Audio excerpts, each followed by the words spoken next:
Bien, vamos a empezar con esta serie de videos y en esta primera parte voy a hablar de lo que es adaptación celular. La adaptación celular ocurre debido a un estrés. Son cambios reversibles, cambios en el tamaño, en el número, en el fenotipo, en la actividad metabólica y en funciones de la célula. Hay distintos tipos de adaptaciones. Por ejemplo, tenemos a la atrofia, que es un cambio en el tamaño, es una disminución del tamaño celular. La hipertrofia es el aumento del tamaño celular.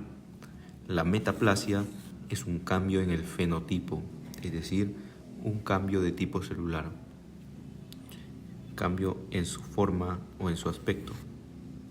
Como vemos, aquí tenemos una célula redonda que cambia a una célula de aspecto estrellado. Sería un cambio en el fenotipo. Una hiperplasia es un cambio en el número de células, es el aumento del número de células debido a un aumento en la división celular.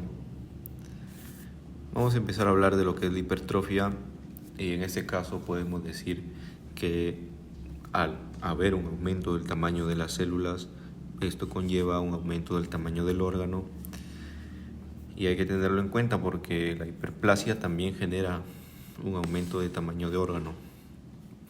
Por ende hay que saber diferenciar cuándo es que ocurre una hipertrofia o una hiperplasia. La hipertrofia puede ser fisiológica o patológica.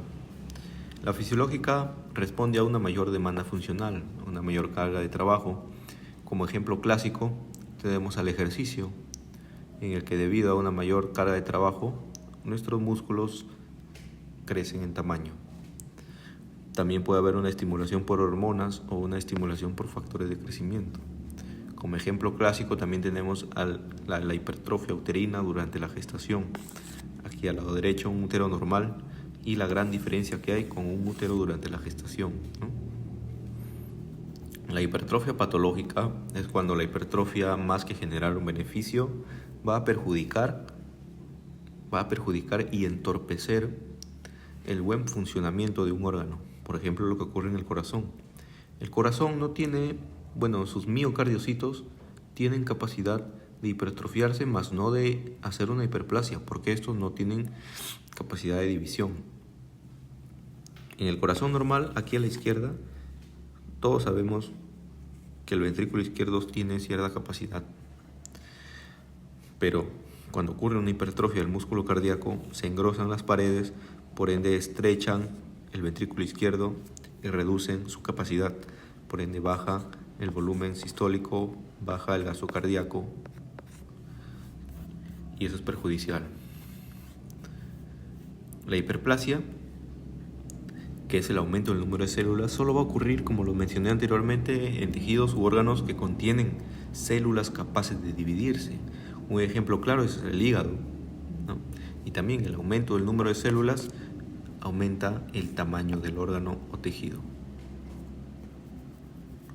¿Cómo podemos diferenciar un órgano aumentado en tamaño y poder discernir si es una hiperplasia o hipertrofia? Es pues sabiendo, ¿no?, si el órgano o tejido tiene un tipo de célula que tiene capacidad de dividirse. Entonces, generalmente ocurren ambos, hiperplasia e hipertrofia, pero hay que conocer qué órganos son la excepción a la regla. También puede ser fisiológica o patológica.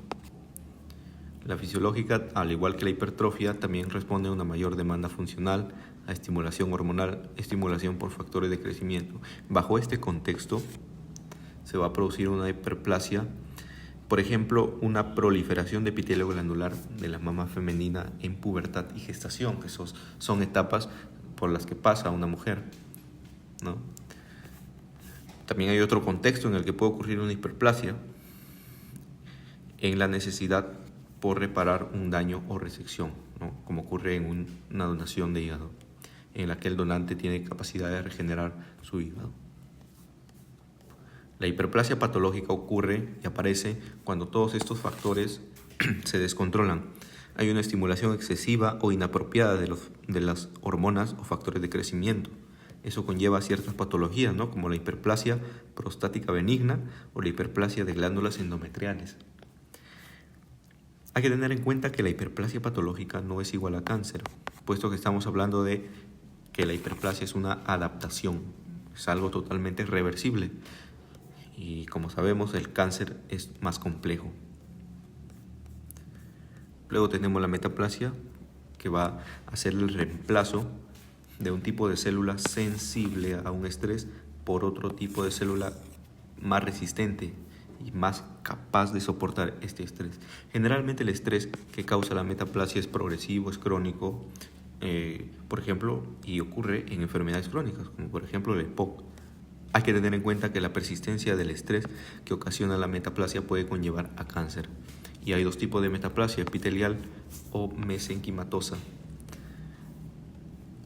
El tipo de metaplasia epitelial más frecuente es la metaplasia escamosa y significa que va a reemplazarse el epitelio cilíndrico por epitelio escamoso. El epitelio escamoso tiene más resistencia, por eso es que es el elegido para reemplazar un epitelio sensible. El epitelio escamoso está en piel, también está en ano, en vagina. Son zonas que están en constante fricción. Por ende podemos inferir que es muy resistente este epitelio escamoso. Aquí en la imagen podemos observar, ¿no?, el epitelio cilíndrico normal de unas vías respiratorias, ciliados, queda reemplazado por una metaplasia escamosa, por epitelio escamoso poliestratificado.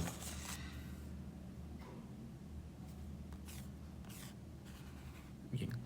El ejemplo clásico de metaplasia escamosa ocurre en fumadores, en las vías respiratorias, y es el reemplazo del epitelio cilíndrico ciliado normal por epitelio escamoso, ¿no? Tiene un beneficio, pero los costos son altísimos. El beneficio es la mayor resistencia del epitelio respiratorio ante el estrés causado por el humo del cigarrillo, pero los costos son muy altos. La pérdida de secreción de moco, la pérdida de acción de barrido de los cilios predisponen al paciente a sufrir mayor infección y también predisposición a cáncer.